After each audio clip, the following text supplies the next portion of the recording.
ఒకసారి యేసన్న గారు ఒక మాట చెప్పారు. ఏమనంటే, చెన్నై వెళ్ళారంట. వెళితే అక్కడ ఒక ఆయన ఒక కోతిని పట్టుకొని అందరి దగ్గరికి వెళ్ళి కోతిని చూపించి డబ్బులు తీసుకుంటున్నాడు. అంటే అతను వృత్తి అది.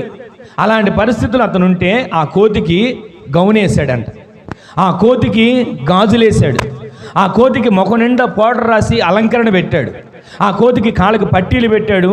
ఆ కోతి ఎన్ని మేకప్లు వేసినా, వినండి, కోతి మనిషి అవుతుందా? ఎన్ని మేకప్లు అనేయండి, కోతికి గౌన్ వేసినా, కుక్కకి నిక్కరేసినా, ఏ అలంకరణ పెట్టినా అది మనిషి కాదు. ఈ రోజున ఆత్మ సంబంధంగా ఎదుగుతున్న మనం లోక సంబంధమైన బాహ్య సంబంధమైన అలంకరణని కోరుకోక పరిశుద్ధ అలంకరణ చేత మనము నింపబడిన వారిగా మార్చబడుదుముగాక.